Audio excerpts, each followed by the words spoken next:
Hello everyone, so welcome to my first real question and answers video. First of all, I'm going to start off with a big apology to all the tweeting in the background.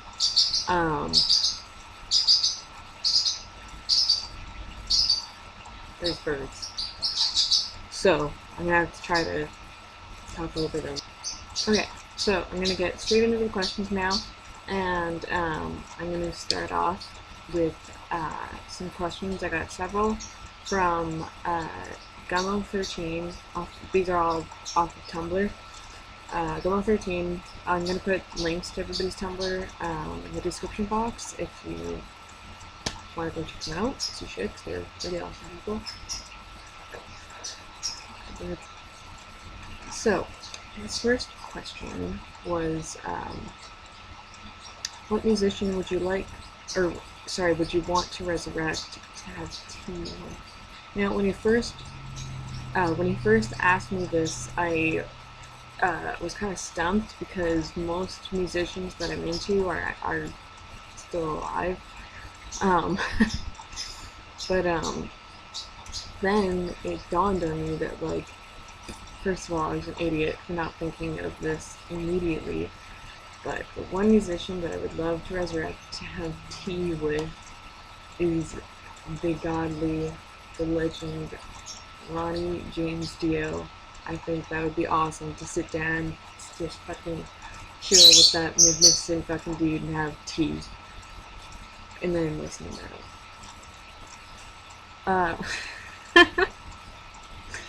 I love his second question, but I'll answer his third one first, because this one's going to take a bit extra effort. Second one. So his third question is asking what my favorite painting is, or favorite painting in the entire world is, and what I get tattooed on me, since I have a billion other things tattooed. My favorite painting, I don't know who it's by offhand, but it's the girl with the curly earring, and Google that and I'm sure you'll find it. I wouldn't get a tattoo on me, but that is my favorite painting. So now going back to the second question. I love that you asked me this because I'm actually a huge fan of Fresh Prince of Bel-Air, and he asked me if I'm able to do the Carlton Banks dance.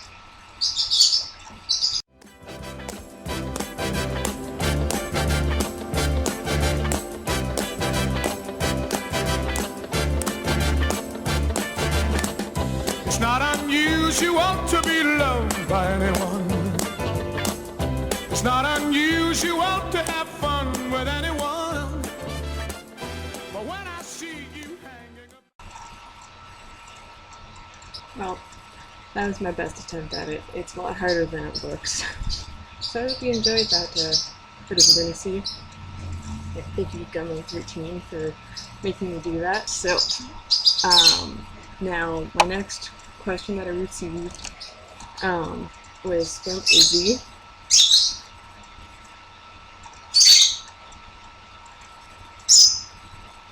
And he wanted me to talk about my homeland. Hello, baby. And I just peeled off a bit of my lipstick. That's gonna bother me for the rest of the video. He wanted me to talk about my homeland. And, list off, like, my favorite places, must-sees, things I don't like, and maybe debunk some of the cliches out here, since there's a lot of where I live. I live in Canada, but specifically I live in Ottawa, which is the capital of Canada. I don't know if I could really go off just talking about it, so I'll just answer my favorite places. Well, I mean, it's specifically for people like me. For actual tourists, it's like a completely different thing, like must-sees, like if you come here, must-sees. And, but my favorite places, every Saturday night I go to Swizzle's bar, and it's a gay bar. And every Saturday night, I'm sure you guys see me post about it, especially if you follow me on Instagram,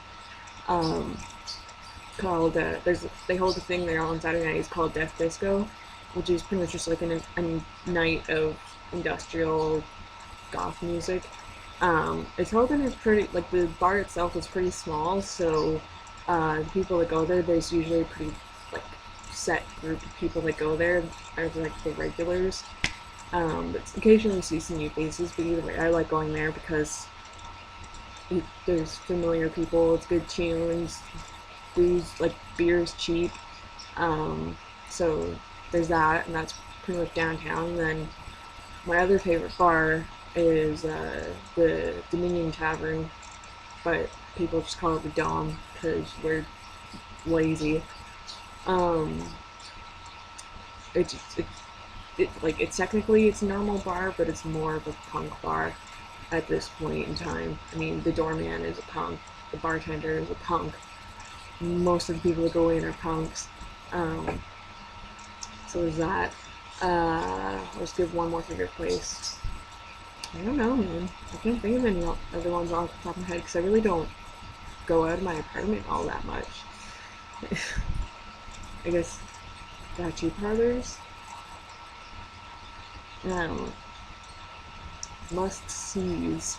Okay, I guess this goes more to if you're like visiting here for your first time sort of thing. If you're on my Tumblr, then I would assume that you like some of the things to me, so the things that I listed off are my idea of must-sees. Other than that, I mean, there's nothing, like, you know, extraordinary, I mean, that you wouldn't see anywhere else aside from Ottawa. So, I mean, you know, okay, things I dislike. Now, birds, that's not about here. A lot of people I know are very unsatisfied with the city. They say that there's nothing here, it's boring, and yada yada yada. But me, I'm a rather low-key sort of person. Like, my idea of going out and doing something is, you know, going to Death Disco or something like that. So, things I dislike. Well, I mean, I think apparently statistically proven that we have the absolute worst public transit system in all of North America.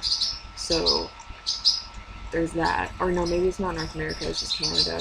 But either way, the transit system kind of sucks. But even then, I don't really get bothered by that. Now, debunking some cliches. I'm going to do this more for, like, the cliches, or I guess what Izzy meant with stereotypes, more so about Canada. First of all, we're not all that nice. You know, I don't think the area that you live in really has any sort of huge impact on your decision making on how you're going to treat people. I mean, of course, there's a lot of nice people here, and we generally are more well-mannered than people I've met in other areas that I've been to, the few areas I've been to other than here. Yeah, so there's actually a lot of assholes here. This is the world. We're not detached in any way. It's not always... Okay, so that's number one. Number two, it's not always cold here. In fact, right now it's really, really hot. Usually we get a really crazy heat wave through most of June and July, especially July. God, July was death. So it's not always cold here. I mean, in the wintertime it does get pretty cold, like usually around like January, February kind of time. It's like minus 40, minus 45 with the wind chill Celsius. But yeah, it's not always cold. We don't say a at the end of every single sentence. Frequently, but not every single one. And also, one of the biggest things that pisses me off, well, I mean, it's really not that bad, but it's the fact that, like, people target me about it that don't live here, that I talk to on the internet, is the whole Canadian stereotype that we don't pronounce it about, like, this word. Apparently we all pronounce it a boot, I don't think I've ever heard somebody pronounce it about. Maybe I'm just living in the wrong area, which, oh right, I am. Because my point is, the only area you go to in Canada where they are more likely to say about over about is Newfoundland, which is a completely separate province for me. I'm really dragging on with this, and there's quite a few more questions and a couple of bits of advice if you want. So that's from Izzy, so thank you, Izzy, very much. I really appreciate it a bit. Can't wait to see your video too. Now this one comes from Anonymous. So Anonymous number 1. They asked me, is there an event in your life that you were responsible for that you wish never happened? Well, some people would argue to say whether or not I was responsible for this happening, but I mean, for those of you who've been following me for more than a couple of months, you'll know that back in the middle of June, my pet snake, Medusa, passed away, and I feel like I was responsible for that because she got sick and I didn't have the financial means to make her not sick anymore. So I kind of wish that never happened. I wish that she was still here. I miss her very dearly. She was a very, very important little creature to me. Yes, I'm going to move this one to the second one. I'm going to skip over that one. I'm going to come back because that one's asking for advice. I'm going to do the advice ones at the end of this video. So if you're one of the anonymous people asking for advice, I'm going to answer it just at the end, since it's going to take me a little bit longer. So, got this one question from username URL they're the one who you called emo. They asked me what my view is on depression and self-harm. Now, this is a very good one because it's one that, I mean, I would say, well, it's one that really touches me, but that kind of connects to the second point about it, is that it's something that affects a lot of people, particularly people on Tumblr, it would seem, or at least not just when people are more open about it. But anyways, I myself I was born with depression, so it's kind of always been my reality, if that makes any sense. So, you know, I've definitely had my down moments, and I could really carry on for hours about how it affects me. But I do personally experience depression quite a lot, and so I know how awful it can be, and how the most common misconception about it is that it just makes you sad sometimes, when really depression can affect everything. My view on it, I guess you could say, is that I don't see it as a weakness in any way. I mean, you're not weak for being depressed, you're just sick, for lack of better words. That sounds kind of derogatory, but not meaning for it to be that way. And self-harm, I've self-harmed before, and it never really got out of hand, but it's definitely there, and that's why most of my tattoos are on this arm, to cover it up, because I didn't want to upset my family anymore by them seeing the scars. But I guess my view on it is that if you have depression, or if you're having an issue with self-harm, to get help. Simple as that. Okay, now, question from Anonymous number 3. What are some bands you absolutely cannot stand? Now, when it comes to music, I don't want to ever say that I can't stand something. Obviously there's a lot of music out there that's just not my cup of tea.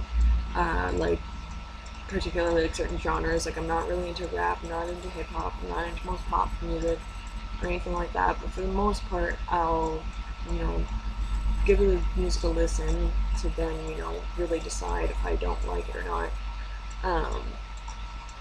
So, that's that. There's not really any that I can't stand.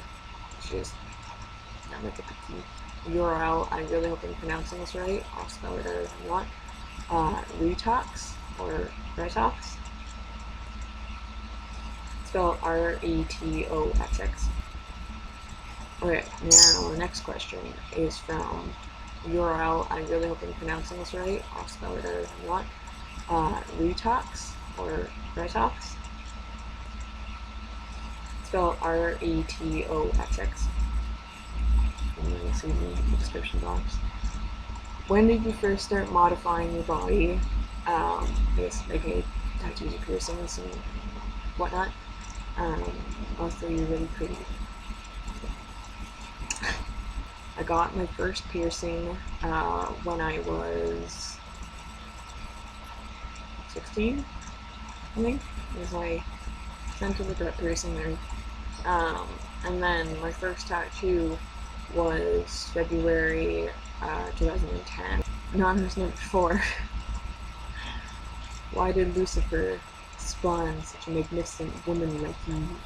Well, actually, my father's name is Bill.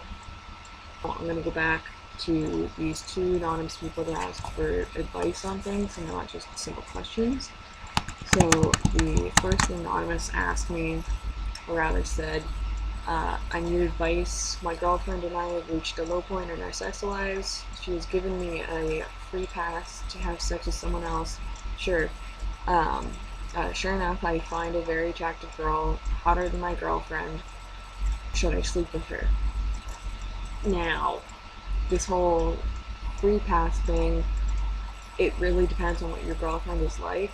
I mean, some girls do it in sort of a vindictive manner and, you know, do that as a bit of a test to really see if you would sleep with somebody else, even though they gave you permission. Whereas other girls then, on the other hand, really mean it. They're like, if you want to go sleep with another girl or guy, go for it. So it really depends on what your girl's like, if she's vindictive or genuine. My personal bit of advice or input rather, unless you are completely sure that it is the latter of my point, being that she's actually genuine with that, unless you are sure, I'd say not worth the risk, if you really care about your girlfriend, that is. So yeah, make sure that she really means that it's a free pass and not just a test. So I'd say hold off for now. And then the next and final thing is the advice needed from anonymous number 5. They say, I tell myself that I'm better off alone. I've been dealing with self-harm, depression, and suicidal thoughts for years now. Who want to be with a broken thing? Should I give up on being social and spare the people of such a problem?